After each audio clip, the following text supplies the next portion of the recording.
She grabbed my 7-year-old son's arm and said, "This is what happens when you're not taught boundaries." All because he was playing tag too loudly. That was the moment I realized my entitled neighbor didn't just have opinions. She thought she had authority over my child. I, 35, am a single dad to my son, Liam, 7. His mom left when he was 2, and since then it's been just the two of us. I work remotely as a software developer, which gives me the flexibility to be hands-on with Liam's school, soccer practice, and daily routine. He's my world, a gentle, thoughtful kid with a mop of curly brown hair and a laugh that lights up even my worst days. We've built a solid life together in our quiet suburban neighborhood in Ohio, where the streets are lined with maple trees and kids ride scooters past well-kept lawns. Most neighbors are chill, the kind who wave hello and mind their own business. It's the kind of place I always wanted Liam to grow up in: safe, predictable, a real community. Everything was fine until a new family moved in next door last summer. Enter entitled mom, a woman in her mid-40s, and her 10-year-old son, D.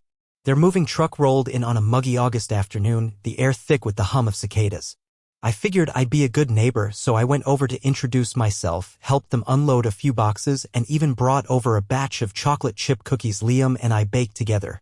Liam was proud of those cookies, carefully placing them on a plate with his little hands. Thanked me profusely, her voice loud and forceful, like she was trying to command the conversation. She wasn't rude, just intense, with a way of speaking that felt rehearsed, like she'd memorized lines from a parenting seminar. D, a wiry kid with a buzz cut, barely looked up from his phone, muttering a shy hi before disappearing inside.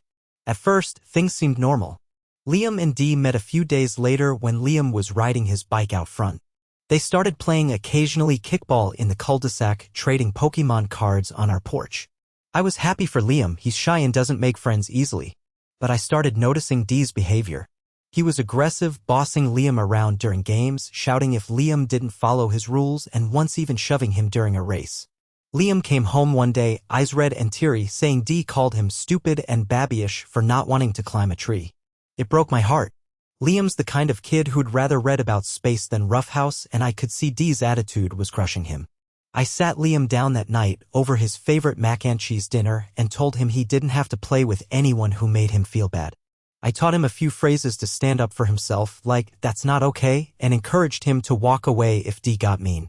I also stopped inviting D over, hoping to let the friendship fizzle out naturally. That's when started getting opinionated. It started with small comments whenever she saw me with Liam. I'd be pushing him on the swing in our backyard, and she'd lean over the fence, her voice sharp, "You're letting him eat that? At that age?" It was a granola bar. Or we'd be walking home from the bus stop, Liam chattering about planets, and she'd call out, "Don't you think it's time he stopped using such a baby voice?" Once, when I was teaching Liam to ride his bike without training wheels, she watched from her porch and shouted, "You should be firmer. Boys need to know authority." I'd grit my teeth, give a tight smile, and move on. As a single dad, I'm used to unsolicited advice, grandmas at the grocery store, random dads at soccer practice, but EM's comments felt different. They weren't suggestions, they were judgments delivered with a smug certainty that made my skin crawl. Then things escalated. One crisp September afternoon, Liam and I were playing soccer in our front yard, the grass still damp from morning dew. He was giggling, chasing the ball with his clumsy, enthusiastic kicks. One wild shot sent the ball soaring over the wooden fence into EM's yard. Liam's face fell, he hated messing up, so I ruffled his hair and said we'd get it back. He asked me to come with him, his voice small, like he sensed something off. We walked over, knocked on EM's door, and politely asked if we could grab the ball. EM opened the door, her arms crossed, eyes narrowing at Liam. "You're too old to be making mistakes like that," she said, her tone icy. "If you were my son, you'd be grounded." Liam shrank behind me, clutching my hand. I forced a calm smile and said, "He's 7. Accidents happen." She stepped closer, her voice low and pointed. "That's your problem. You coddle him. He needs to be disciplined properly." I felt a surge of anger but kept my cool, thanked her, and grabbed the ball from her backyard. As we walked away, Liam whispered, "Why is she so mean?" I didn't have a good answer. I hoped that would be the end of it. Update 1 week later. I should have known better. A week later, Liam had a play date with 3 school friends, 2 boys and a girl, all 7 or 8, sweet kids who loved running around our backyard. It was a sunny Saturday, the kind where the air smells like cut grass and laughter carries down the street. They were playing tag, shrieking and dodging between the swings and our old oak tree. I was inside, slicing apples and making peanut butter sandwiches when I heard shouting, not the playful kind. I rushed outside and saw EM standing in my yard, hands on her hips, berating the kids. Her voice was sharp, cutting through the air like a whip. "You're screaming too loud. You're not respecting the neighborhood." She zeroed in on Liam, who was frozen mid-step, and grabbed his arm, grabbed him, saying, "This is what happens when you're not taught boundaries." My vision went red. I sprinted over, yanking her hand off my son, my voice shaking with rage. "Get your hands off him and get off my property. Now." She didn't back down. Her face twisted and she unleashed a tirade. "You're raising a future delinquent. Boys need male discipline, not this weak parenting." Then, unbelievably, she added, "You should let Dee teach him how to behave." I was floored. Let her aggressive 10-year-old teach my son? I glanced at Dee, who was standing behind her, staring at the ground, clearly mortified. I repeated, louder, "Leave. Now. Or I'm calling the police." She stormed off, dragging Dee by the arm, muttering about my failure as a father. The other kids were shaken and Liam clung to me, his eyes wide. I sent his friends home early, gave Liam ice cream, and spent the evening reassuring him he'd done nothing wrong. That night, I filed a non-emergency police report detailing the incident and EM's behavior. I wanted a paper trail. The next day, I ordered a full security camera system, front door, backyard, the works. I wasn't taking chances. Update 2 weeks later. I thought confronting her would set a boundary. Nope. EM doubled down. A few days after the Playdate incident, I started finding notes in my mailbox. Handwritten on crisp white paper, in her neat, formal script, they were creepy as hell. The first read, "Your son is crying out for structure. You're failing him. I can help." The second, a day later, "Let me show you how to raise a man. Your weakness is going to ruin him." I felt sick reading them, picturing her sneaking over at night to slip them into my mailbox. I saved every one, tucking them into a folder for evidence. I went full no contact. I told Liam not to talk to Dee anymore, explaining that some people aren't safe to be around.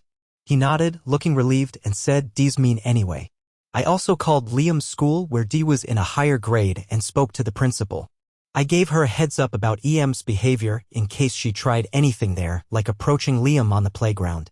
The principal was understanding, promising to keep an eye out and ensure the boys were separated during recess. Then EM showed up again.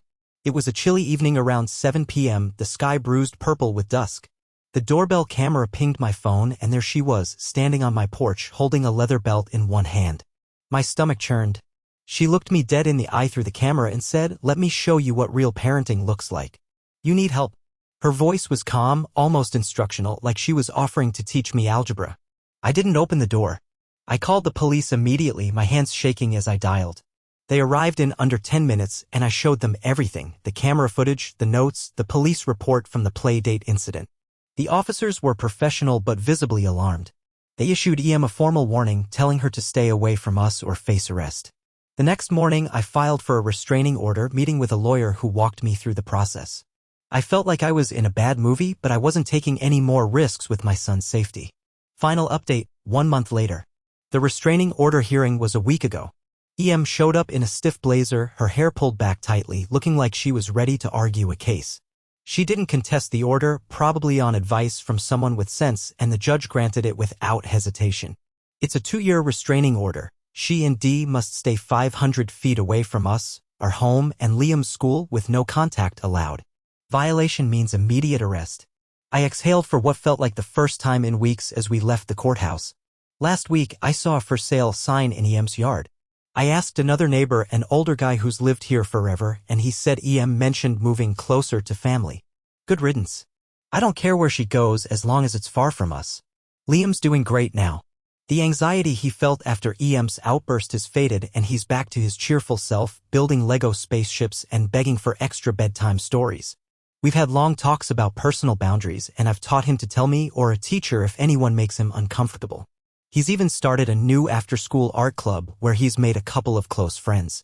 Seeing him smile again, carefree and confident, makes every sleepless night worth it. This whole ordeal taught me a hard lesson.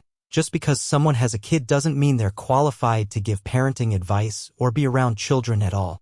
EM's obsession with discipline and her son teaching, mine was unhinged, and I'm grateful I trusted my gut early on. To all the parents out there, trust your instincts. No one has the right to discipline your kid but you. And if someone shows up with a belt, call the cops.